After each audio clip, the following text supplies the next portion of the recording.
सर्वात मोठं लक्षणारी हे दिसायला सुरुवात होते की ज्याच्यावरती करणी झालेली आहे.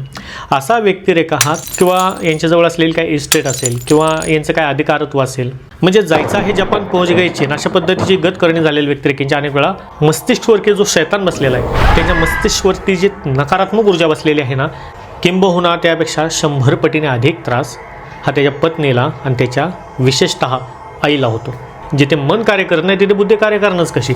आणि जेव्हा जेव्हा करणी होते किंवा त्याला पत्नी नसेल तर अशावेळी मुलीचं स्वलग्न एखाद्या मोठ्या कुटुंबामध्ये लावून दिलं जातं वयापेक्षा मोठ्या माणसाबरोबर. म्हणजे स्वप्नामध्ये हा त्याला दृष्टांत झाला की एक पेट घेतलेला व्यक्ती त्या घरातून बाहेर पळून गेलेला आहे. ओम सतनमजारी गुरुजी वारी बडे दादा गुरु चैतन सिद्ध सद्गुरु महायोगी मत्स्येंद्रनाथ साहब चैतन सिद्ध सद्गुरु शंभूजटी गुरु गोरक्षनाथ बाबू आदेश नवनाथ चौऱ्याऐंशी लोकादेश अलख निरंजन आदेश. आजपर्यंत बरेच वेळा करणी, बाणामती, भूत, प्रेत किंवा तंत्रविद्या यावरती तुम्हाला माहिती देणारे अनेकशे व्हिडिओ मी चॅनलच्या माध्यमातून केलेले आहेत. आजचा व्हिडिओ विशेषतः यासाठी महत्त्वाचा आहे की तुमच्यावरती जर करणी झाली असेल किंवा तुम्हाला डाऊट असेल की तुमच्या घरावरती करणी झालेली आहे तर याचे कोणकोणते लक्षणं असतात आणि या लक्षणांबरोबरच तुम्ही कशा रीतीने स्वतःसाठी, तुमच्या घरातल्यांसाठी, तुमच्या परिवारासाठी सिक्युरिटी घेऊ शकता, देवी देवतांचा आश्रित सहारा घेऊ शकता, उपाय कोणते करू शकता, यावरती तुम्हाला मार्गदर्शन देणारा हा व्हिडिओ मी बनवलेला आहे. त्यामुळे व्हिडिओ हा संपूर्णपणे पाहण्याचा अवश्यपणे प्रयत्न करा. करणी, भानमती किंवा भूत, प्रेत, पिशाच, राक्षस किंवा हे तंत्र किंवा नकारात्मक ऊर्जा किंवा निगेटिव्ह एनर्जी हे काय फक्त आतापासून नाही आहे. रामायणाच्या काळामध्ये प्रभू रामचंद्रांनी सुद्धा अनेक दैत्यांचा, राक्षसांचा, दुर्जनांचा वध केलेलं आम्हाला उदाहरण पाहायला मिळतात. बजरंगबलीने मारलेले उदाहरण पाहायला मिळतात. प्रभू कृष्णांच्या काळामध्ये सुद्धा राक्षसे, भूत यांना मारलेलं उदाहरण पाहायला मिळतात. मग कलियुगामध्ये सुद्धा जर तुम्हाला अनेक वेळा तुम्ही रिअलाईज केलं असेल, ऐकण्यात आलं असेल की एखाद्याला भूतबाधा झाली, एखाद्याच्या अंगावरती नकारात्मक ऊर्जा आली, एखाद्या व्यक्तिरेखेचं करणीद्वारे अहित करण्याचा प्रयत्न झाला, तर हे काय खोटं आहे का? निश्चितपणे हे सर्व गोष्टी सत्य असतात. आता आधुनिकीकरणाच्या युगामध्ये अतिशिकलेल्या परिस्थितीमुळे अनेक लोक किंवा पाश्चिमात्य कल्चर जिथे जास्त प्रमाणामध्ये राबवलं जातं अशा ठिकाणी हे सहसा मानलं जात नाही किंवा अनेक व्यक्तिरेखा हे मानतही नाहीत की भूत असतात, प्रेत असतात किंवा करणी, भानामतीसारखे प्रकार होऊ शकतात. हे शक्य त्याला दुजोरा देत नाहीत, कारण ह्यांची जी विचारसरणी असते ही अगदी पुढे गेलेली असते आणि यांच्या मतानुसार देवही नसतो आणि भूत, प्रेत, पिशाच नसतात. तर मी सांगू इच्छितो की ह्या करणी असेल, भूत, प्रेत, पिशाच असेल किंवा कोणतंही तंत्र असेल किंवा कोणत्याही पद्धतीची जादूटोणे असतील, हे काय तुमचे मोहताज नाही आहेत. जे व्यक्तिरेखा कोणी याला मानत नसतील की तुम्ही दाखवलं किंवा तुम्ही त्या ह्यांना एखादी भूताची एंटिटी बोलवली किंवा भूत, प्रेत, पिशाचानं तुम्ही आवाहन केलं किंवा एखाद्यावरती तंत्रक्रिया करण्यासाठी आवाहन केलं तर हे तुमच्या समक्ष उभे राहतील आणि तुमच्या पाया पडून तुम्हाला त्यांचं ते अस्तित्व दाखवू शकतील. एवढे काय आपण मोठे नाही आहेत. प्रत्येकाचं एक जग आहे, प्रत्येकाचं अस्तित्व आहे. त्यामुळे तुम्ही न माना किंवा तुम्ही माना, तुमच्या मानण्यानं मानण्याने किंवा 100मधले 10 लोक जर हे भूत, प्रेत, पिशाच, करणी, भानामध्ये मानत नसतील तर 90% लोकांवरती याचा इफेक्ट होणार नाही. त्यामुळे जे लोक याला मानत नाही आहेत, मी तर म्हणतो की तुमच्या आयुष्यामध्ये अशी कधी वेळही येऊ नये की तुम्हाला कधी एखाद्या भूत, प्रेत, पिशाचे किंवा एखाद्या एंटिटीज किंवा करणी, भानामतीची रिअलायझेशन किंवा ती वेळ तुमच्यावरती कधी येऊ नये. मी तर अशी प्रार्थना करेल. तुम्ही मानत नसाल तर चांगलीच गोष्ट आहे, परंतु रिॲलिटी ही कधीही बदलू शकत नाही. ज्या गोष्टी, जे भूत, प्रेत, पिशाचे, जे करणी तंत्र, भानामती तंत्र हे पुरातन काळापासून चालत आलेले होते आणि वर्तमान स्थितीत चालत आहे आणि इथून पुढच्या स्वकालखंडामध्ये सदैव चालणार आहे. भूत असेल, प्रेत असेल, भारताच्या प्रत्येक भागामध्ये यांची जरी संज्ञा बदलत असेल, नावं जरी बदलत असेल, परंतु यांचं अस्तित्व हे कधीही न मिटणार आहे. पाश्चिमात्य संस्कृतीमध्ये याला ब्लॅक मॅजिक म्हणतात. आफ्रिकन कंट्रीमध्ये गेलं तर याला वुडू मॅजिक म्हणतात. आपल्या भारतीय संस्कृतीमध्ये त्याला आपण काळी जादू म्हणतो, कोणी करणे म्हणतं. साऊथ भागामध्ये गेलं तर ती देश नावं बदलतील. नावं बदलत असतील, लोक बदलत असतील, देश बदलत असतील, परंतु होणारी तंत्रक्रिया ही कधीही बदलत नाही आहे. जर एखाद्या तंत्रक्रियेद्वारे एखाद्या कुटुंबाचं, एखाद्या माणसाचं नुकसान करता येऊ शकतं, हे काय फक्त आपल्या भारतामध्येच होतं का? पाश्चिमात्य कल्चरमध्ये, पाश्चिमात्य कंट्रीजमध्ये कितीतरी तुम्हाला उदाहरण यावरती पाहायला मिळतील. पॅरानॉर्मल ॲक्टिव्हिटीज होतात त्याला कॅप्चर केलेले उदाहरण पाहायला मिळतील. वर्तमान स्थितीमध्येच एक सिरीज आलेली होती ज्याचं नाव भय नामक एक सिरीज होती, जी तिवारी नामक मुलावरती रिॲलिटीमध्ये केलेली एक शूटिंग आहे. ॲमेझॉन प्राईमवरती तुम्ही सिरीजसुद्धा पाहू शकता. आता याचा अर्थ असा घेऊ नका की मी ॲमेझॉन प्राईमचं काय प्रमोशन करायला बसलो आहे का त्या भय नावाच्या जी सिरीज निघालेली आहे त्याचं मी काय प्रमोशनला बसलेलो आहे का? हे छोट्या विचारसरणीचे विचार माझे नाही आहेत, परंतु तात्पर्य हे आहे की एखादी जर व्यक्ती किंवा एखादी जर गोष्ट जर रिॲलिटी जर दाखवत असेल आणि तो चांगला असेल तर त्याला चांगलं म्हणणं आपलं कर्तव्य आहे. या अनुषंगाने त्या जे काही चित्रीकरण केलेलं आहे किंवा ज्या तिवारी नामक व्यक्तिरेखेवरती जे काही त्यांनी रिअलाईज केलेलं, तिच्या जीवनाच्या आयुष्यामध्ये जे काही त्यांनी खऱ्या अर्थी पॅरानॉर्मल ॲक्टिव्हिटी कशा असतात हे दाखवण्याचा त्यांनी जो प्रयत्न केला तो वाखाणण्याजोगा आहे. आणि आज सुद्धा त्या व्यक्तिरेखेचं जे मृत्यू आहे ते एक पद्धतीचा गूढ आहे, त्याला कोणीसुद्धा उलगडू शकलेलं नाही आहे. तात्पर्य हेच आहे की कुणाच्या माना किंवा न मानण्याने या एंटिटीज, हे भूत प्रेत किंवा हे केलेले करणे तंत्र हे यांचं अस्तित्व दाखवण्यासाठी तो तुमच्या अंडरमध्ये काम करत नाहीत. ज्यावेळेस एखादा व्यक्तिरेखा त्यांच्या आवाक्यामध्ये येतो, ज्यावेळेस एखादा व्यक्तिरेखा, एखादी स्त्री, एखादा पुरुष त्यांच्या चपेटमध्ये येतो, त्यावेळेस तो पुरुष असो अथवा स्त्री असो, तो त्यांच्यावरती रिअलाईज करायला भाग पडेल. ह्या अशा पद्धतीच्या एंटिटीज असतात. मग याची लक्षणं कोणकोणते असतात ते आता आपण समजून घेऊयात. पहिली गोष्ट एक समजून घ्या की एखाद्या घरावरती जर तंत्र चालवले, करणी कोणी करून ठेवली किंवा पिशाच्च किंवा प्रेत एखाद्या घरावरती सोडले, त्याचा कार्यकाळ हा दिलेला असतो. म्हणजे असं कधीही होत नाही की इनडायरेक्टली आत्ता करणी घाली किंवा आत्ता करणी केली लगेच त्याचे इफेक्ट पडसाद उमटायला सुरुवात होतात. कोणतीही गोष्ट होण्यासाठी थोडासा वेळ घेत असते. या अनुषंगाने करणी झालेलं तंत्र किंवा करणी काळी जादू जर एखाद्यावरती केली तर थोडासा वेळ घेते ते एखाद्या घरावरती, त्या पुरुषावरती इफेक्ट पाडण्यासाठी सुद्धा. कुठेतरी हेच रिझन असतं की जेवढा वेळ याच्यामध्ये जास्त स्पेंड होत जातो तेवढ्या पद्धतीमध्ये जास्तीत जास्त ते घर, तो पुरुष हा खालावत जातो. ह्याचे उदाहरण, ह्याचे लक्षण जर पाहिलं, सर्वात मोठं लक्षण आधी हे दिसायला सुरुवात होते की ज्याच्यावरती करणी झालेली आहे असा व्यक्तिरेखा हा तेजहीन किंवा सतत हातरुणाशी खेळलेला, कंटाळवाणा असलेला. आणि अशा व्यक्तिरेखांमध्ये अनेक वेळा हे सुद्धा गोष्ट पाहण्यात आलेली आहे की हे व्यक्तिरेखा अस्वच्छ राहतात. आंघोळ करण्यापासून लांब पळतील, डेली आंघोळ करणार नाहीत, जिथं देवधर्म चालत असेल तिथे येऊन बसणार नाहीत, घरामध्ये कोणी देवधर्म करायला लागला त्याला आडवे येऊन जातील. म्हणजे कुठेतरी हे लक्षण आधी ज्याच्यावरती करणी झालेली आहे त्याच्यावरती ते दिसायला होतात. दुसरं सर्वात मोठं लक्षण दिसायला होतं की याच्या संगतीने हा दारू अतिप्रमाणामध्ये प्यायला लागेल, नको त्या गोष्टी, नको ते वस्तू करायला लागेल, परत स्त्रीगमन, परत पुरुषगमन करायला सुरुवात करतील. म्हणजे जेवढे हीन आणि अधोगतीला नेणारे जेवढे कार्य आहेत तो करणी झालेला व्यक्तिरेखा करायला भाग पडतो. मॅक्झिमम अशा लोकांची ॲक्टिव्हिटी ही सायंकाळी 6च्या पुढे जास्त कणखरतेने किंवा प्रज्वलतेने आपल्याला जाणवते. त्यामुळे करणी झालेल्या व्यक्तिरेखेला ओळखणं हे काय अगदीच अवघड नाही आहे. हे तुम्ही सुद्धा, जर तुम्ही देवी धर्माच्या अध्यात्माच्या वाटेवर असाल तर तुम्ही सुद्धा एखाद्या व्यक्तिरेखेवरती बघता क्षणी ओळखू शकाल की या व्यक्तीवरती कोणत्या ना कोणती बोरी साया, कोणत्या ना कोणत्या पद्धतीची चुकीची झालेली एंटिटीज किंवा कोणीतरी काहीतरी तंत्रक्रिया केलेले आहे हे तुम्हाला ओळखायला सोपं सुद्धा पडेल. हा प्रथम चरण आहे. दुसरा इफेक्ट कुठे होतो? दुसरा इफेक्ट होतो त्याच्या परिवारामध्ये. सतत एकतर बाहेर तर राहील हा व्यक्ती किंवा सतत एखाद्या बंद खोलीमध्ये राहील. हे जे विचार करायची क्षमता अगदीच जळमटलेली राहणार. म्हणजेच हा सदैव चितागती, शांत पडून राहिलेला, झोपून राहिलेला, तेजहीन, अर्थहीन, ज्याला ना कुणाशी घेणे देणे, ना समाजामध्ये काय चालले घेणे देणे, ना घरातल्यांमध्ये काय चालले घेणे देणे, सगळ्यापासून अलिप्त राहणारा. आणि अनेक वेळा हे सुद्धा पाहण्यात येतं की करणी झालेल्या एखाद्या व्यक्तिरेखेला भूक जर लागली तर जेवणसुद्धा तो त्याच्या प्रमाणाविषयी जास्त करून जातो. हे सुद्धा त्याचं एक विशेष लक्षण आहे. परिवारामध्ये हा कधीही रमत नाही. सदैव बाहेर राहणे, घरामध्ये आईवडील असतील, मुलं बाळं असतील, बायको असेल, घरामध्ये व्यक्तिरेखा असतील, यांच्याशी याचं सहसा पटणार नाही. जास्तीत जास्त हे नुकसानदायक निर्णय घेतात ज्यावेळेस करणी एखाद्या व्यक्तिरेखेवरती होते. यांनी घेतलेल्या निर्णयामुळे सगळ्या घरादाराला त्याचं नुकसान उठवावं लागतं, भरावं लागतं. अशा पद्धतीचे मोठमोठे कांड ज्याला म्हणूयात असे व्यक्तिरेखा यांच्या आयुष्यामध्ये करून जातात करणी झालेली. दुसरा प्रकार आहे तो यांच्यापाशी असलेले पैसे किंवा यांच्याजवळ असलेली काही इस्टेट असेल किंवा यांचं काय अधिकारत्व असेल, हे लवकर संपायला सुरुवात होते, पटापट उडून जायला सुरुवात होते. कारण मुळामध्ये हे स्वतःची तर संपत्ती उडवतीलच, परंतु त्यांच्याबरोबर त्यांच्या घरातल्यांची सुद्धा पैसे, संपत्ती हे उडवायला भाग पडतील किंवा हे असे काहीतरी कांड करून जातात की यांच्या घरातल्यांना यांना त्या कांडमधून बाहेर काढण्यासाठी सुद्धा घरातले पैसे दागिने घालवावे लागतात. हे सुद्धा करणे झालेले कुठे ना कुठे लक्षण आहेत. तिसरं लक्षण येतं की हा जो काम करेल एक नदड 12 चिंध्या व्हायला सुरुवात होतात. म्हणजेच एका कामाच्या मागे थोड्या वेळासाठी जी बुद्धी चांगली जरी राहिली आणि त्यांनी जर काम किंवा नियोजन करायचा प्रयत्न केला, ज्यावेळेस हा घराबाहेर पडेल तेव्हा हे जे कामाचे 3, 13, 9, 18 वाजतात. म्हणजे जायचं आहे जपान, पोहोच गए चीन, अशा पद्धतीची गत करणी झालेल्या व्यक्तिरेखेंच्या अनेक वेळा निश्चितपणे होतेच होते. एक काम घ्यायला सुरुवात केली तर 10 ठिकाणी त्याच्यामध्ये अडचणी निर्माण होतात आणि ज्या कामाला जायचं आहे ते काम सोडून तिसऱ्या कामाच्या मागे धावून येणार. रात्री, अपरात्री, त्यावेळेस लक्षात येतं की आपल्याला करायचं काय होतं, आपण करून काय बसलेलो आहे. हे सुद्धा मुख्य रिझन आणि लक्षण आहे करणे झालेलं. बरं, एवढ्यावर काही थांबणार नाही. मग दोष देण्यासाठी गुरु आहेतच, ज्योतिष आहेतच, देवधर्मसुद्धा आहेतच आणि ग्रंथसुद्धा आहेतच.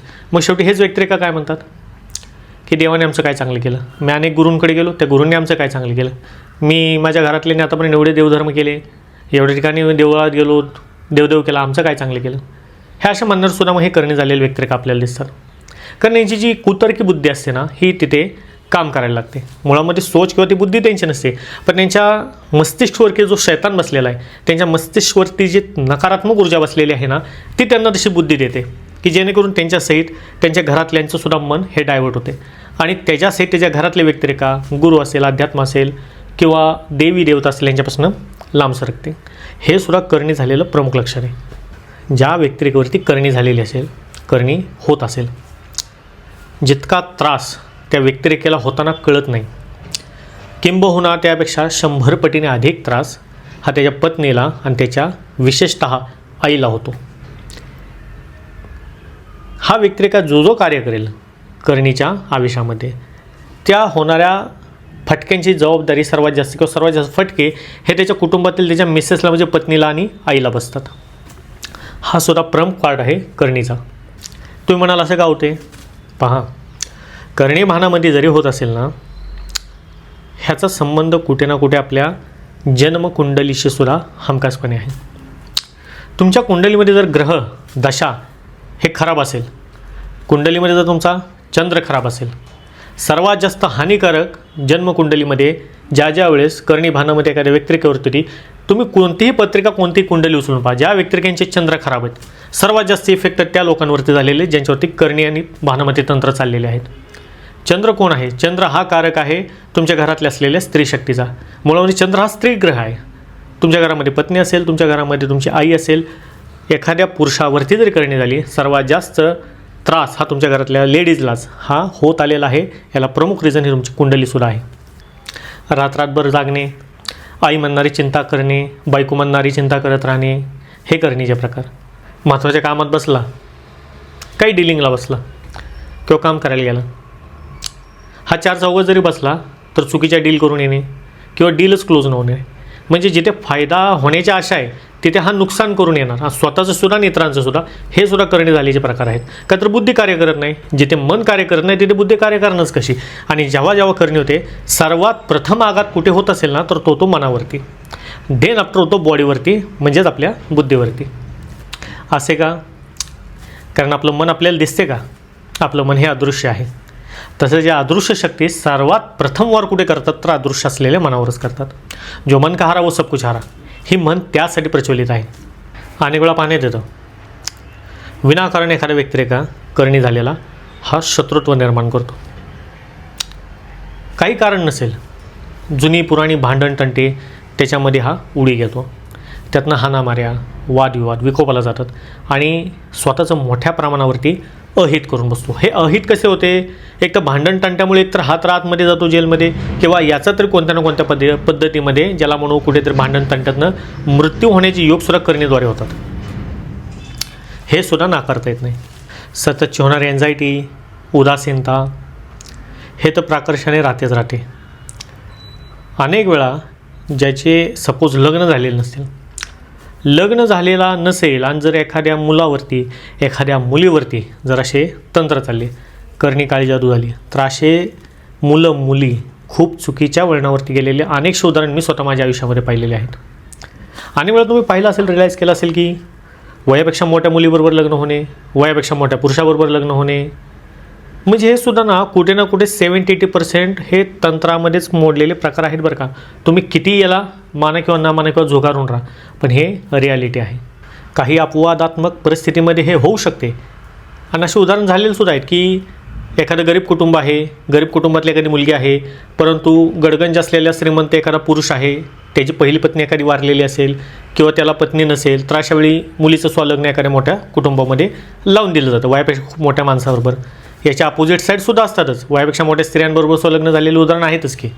हे कुठेतरी अपवाद परिस्थितीमध्ये होऊ शकतं 10-20%, पण 80% केसेसमध्ये तर हेच पाहण्यात आलेलं की तंत्रक्रिया करून सर्व गोष्टी विकोपाला नेलेल्या. याला कोण जुगारणार आहे? निश्चितपणे सुद्धा गोष्टी खऱ्या असतात.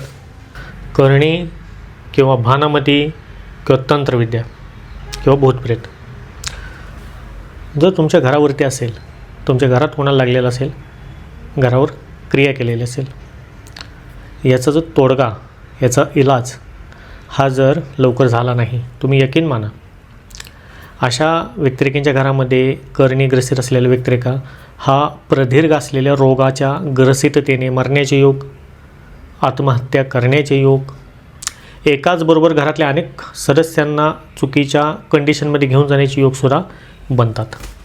अनेक वेळा तुम्ही पाहिलं असेल, ऐकलं असेल, अरबपती करोडपती असलेले व्यक्तिरेखांचे मुलं मुलीसुद्धा हे सुसाईड झालेले आहेत, आत्महत्या झालेले आहेत, अचानकपणे ॲक्सिडेंटमध्ये गेलेले आहेत. हे उगाच नाही, याच्यामागे ना कुठे ना कुठे ज्याला आपण म्हणूया ना न दिसणारे तत्त्व हे त्यांच्या बॉडीच्या ओराभोवती सदैव राहिलेले आहेत. त्याशिवाय या गोष्टी होणं शक्य नाही आहे. एका साधकाचा तुम्हाला अनुभव शेअर करू इच्छितो. कोकणातील साधक आहे, यांनी बजरंग मांची दीक्षा घेतली आणि यांच्या घरामध्ये ॲक्च्युअलमध्ये यांनी सेकंड हँड प्रॉपर्टी विकत घेतली होती. छोटंसं घर होतं, अगदी काय मोठं नाही आहे.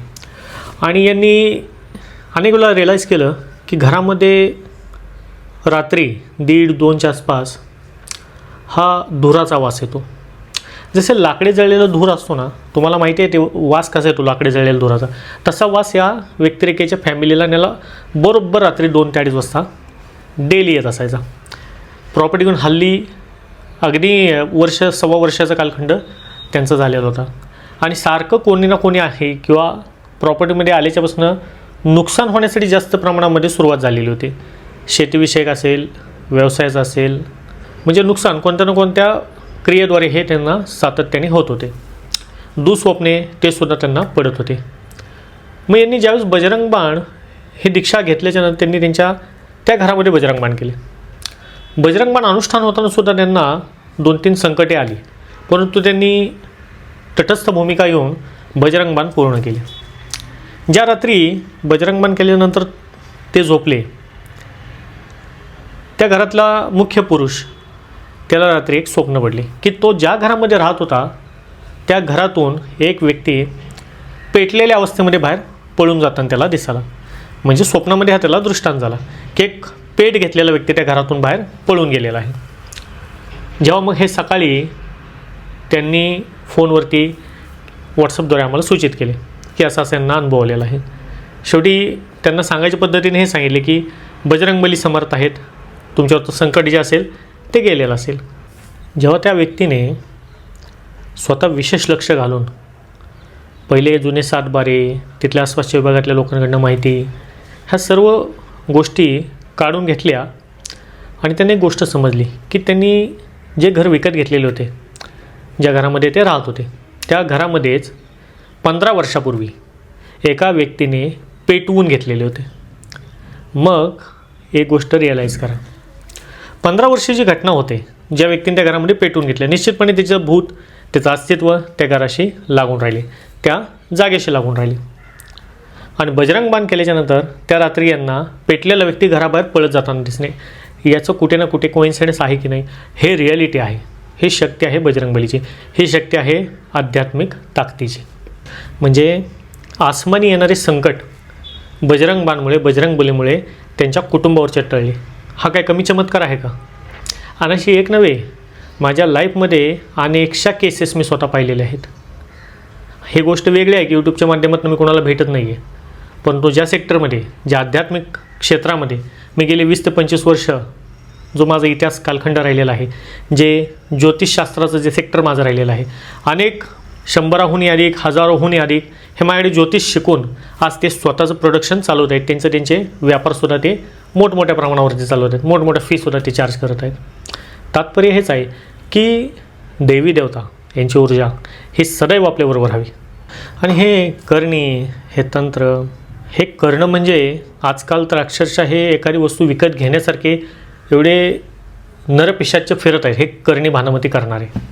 त्यामुळे अनेक घरात उपद्व्याप हा माजलेला आहे. कोणाचे पती नीट वागत नाही आहेत, सदैव दारू, व्यसन किंवा परस्त्रीच्या विवाहामध्ये, वैवाहिक स्त्रीमध्ये अडकलेले आहेत, चुकीच्या नादाला लागलेले आहेत, घरी बायकोचं ऐकत नाहीत, मुलामुलींचे छळ चालू आहेत, बायकोचा विशेषतः छळ चालू आहे. अनेक ठिकाणी पाहतो कुणाला खाण्याद्वारे घातलेलं आहे, खाण्यातून तंत्र केलेले आहेत, त्यामुळे घरामध्ये उपद्व्याप आहेत. मुलं मुली आईवडिलांचं ऐकत नाहीत. करणी केलेल्या व्यतिरेकेचं घर विध्वंस करणे इतपत हे करणी तंत्र करून ठेवलेले आहेत. कुणाचं सुखचैन घालवले, कुणाचं आरोग्य घालवले, कुणाचं पैसा संपत्ती घालवली, कुणाचं परिवाराचं सुख घालवले, तर कुठे पती पत्नीतलं नातं घालवले. हे रिॲलिटी आहे करणी तंत्राची. मग तुम्ही म्हणाल महाराज ह्यातनं उपाय काय? अनेकांनी आतापर्यंत दीक्षा घेतल्या, स्वतःचं कल्याण करून घेतलं. अशीच ह्या करणी भूत प्रेत तंत्र मंत्र याचा विनाश करणारी बजरंगबाण नामक दीक्षाही तुम्ही घेऊ शकता. दिनांक 7 फेब्रुवारी वार शनिवार या दिवशी बजरंगबाण ही दीक्षा मी आयोजित केलेली आहे. रात्री 9 ते 10 या वेळेमध्ये ऑनलाईन झूम या ॲपद्वारे तुम्ही ही दीक्षा घेऊ शकता. तुमच्या घरामध्ये बसून तुम्ही ही दीक्षा घेऊ शकता, कुठे तुम्हाला येण्याची गरज नाही. आणि ह्या दीक्षेसाठी अगदी क्षुल्लक असलेल्या फीजमध्ये तुम्ही ही दीक्षा दक्षिणा देऊन प्राप्त करू शकता, लाईव्हमध्ये घेऊ शकता. या दीक्षेनं फायदा काय होणार?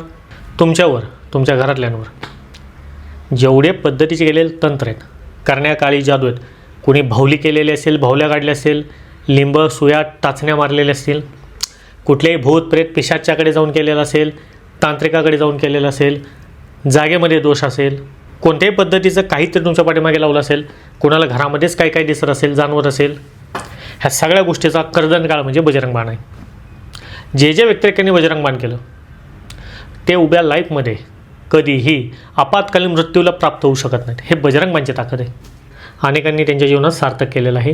तुम्ही सुद्धा तुमच्या जीवनात सार्थक करून घ्या. त्यामुळे बजरंगबाण जे करतील हा इशारा असेल त्या भूत प्रेत पिशाचांना, जे तुमच्या घरामध्ये किंवा जे करणी तंत्र केलेलं आहे त्यांच्यासाठी. आणि निश्चितपणे बजरंगबाण जर तुमच्या घरात होणार असेल तर त्याच्यामध्ये काही ना काही विघ्न बाधा आणण्याचा प्रयत्न हे नकारात्मक ऊर्जा हे एंटिटीज करतील.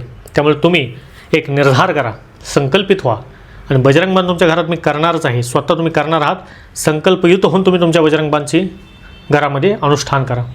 पहा बजरंगबलीचा चमत्कार.